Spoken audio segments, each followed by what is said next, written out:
And while we're talking here, you can see here on the bottom here,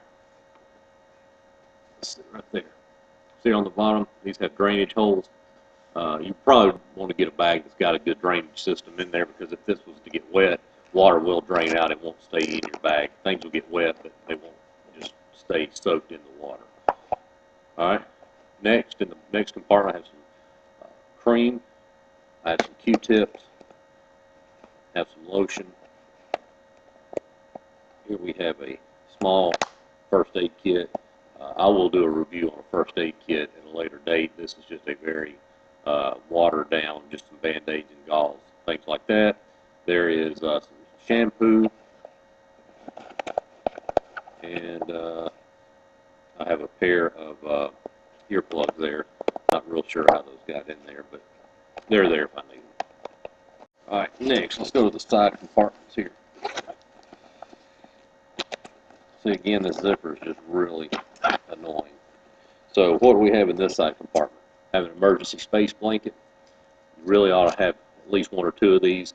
Something else I don't have in mind that you would want to go along with this is a big garbage bag, such as a yard leaf bag or something like that. There are multiple things you can do with a garbage bag. You can use it for shelter. You can actually get in it, cinch up the top, get down as far as you can go, and cinch the top around it, top of the bag around you. That'll provide you with some warmth. Got a miniature sewing kit. This not only can be used to sew buttons, sew ripped clothes, it can also be used, if you had to sew up a laceration.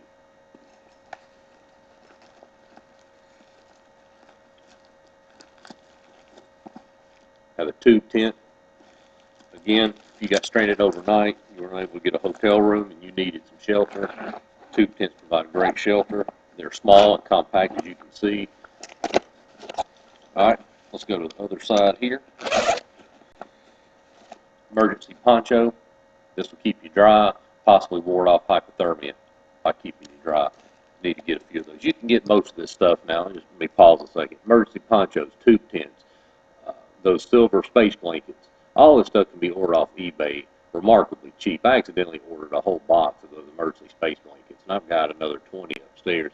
I got the whole box for like $10. There were like 30 of them in there. So you can get this stuff extremely cheap off eBay. I would recommend checking eBay out to order a lot of your bug out bag materials. All right, now onto the main compartment. That was all the sides and the front.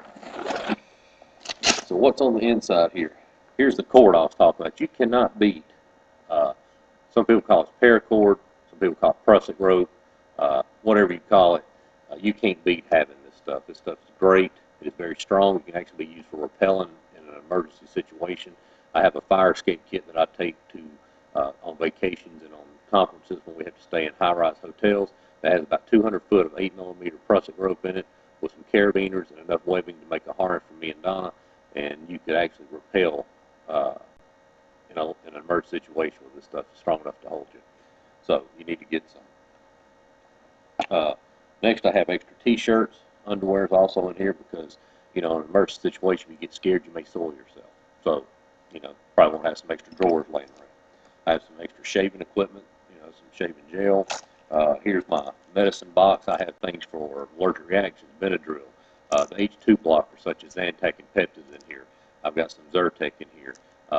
Any prescription medicine you may take, you also want to be sure you have some on hand. I have some anti-diarrheal medications in here, some Pepto-Bismol for nausea. It's all in here. Anything that would make you feel better is reasonably easy to carry, bring it. Ibuprofen, Tylenol, it's all here. Here's some soap, body wash, a little sample. I get these at Walmart, Kmart, Target, in the sample section. They're about $1, $2 a piece.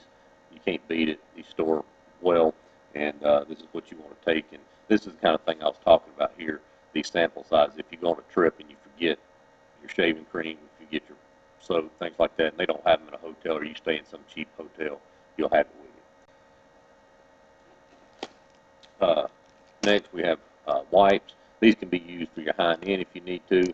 They can also be used to clean your hands, to clean off of a table, anywhere that you might find yourself that's dirty, that can be used. I've got extra socks. I've got winter gear, gloves. I've got a long hat with ears that wrap around under your chin. I've got a fire hood that goes down below the neck of your shirt to keep your neck warm. Here we have some MREs. This one's chili with beans. I also have chicken and dumplings, and I have beef enchiladas, as well as the heaters to go with it. And I also have a good supply of emergency drinking water. I've got about 6 of these packs in here. Now, this is not enough to get you through probably 3 days, but this would be enough to get you started. That's why you also should have a water filter, such as the Berkey Light water filter.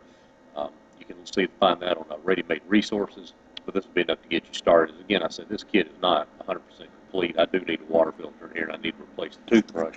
I also have some little bungee cords. But essentially, that kind of sums up everything that I have in my kit, and I just wanted to go through and share with you what's in mine, and hopefully get you started getting one of your own together. Just remember that things that's in mine may not be right for you. Things that are in mine or not in mine may actually be something you want to keep in yours. But again, check out eBay. Cheap stuff there that you can put in. Get a comfortable bag, one that zips easily, one that has drainage eyelets, bottom pocket. Don't forget about the food, water, and especially fire starting materials together. Anyway, I hope this helps, and I will see you next time for another video review. Have a good night.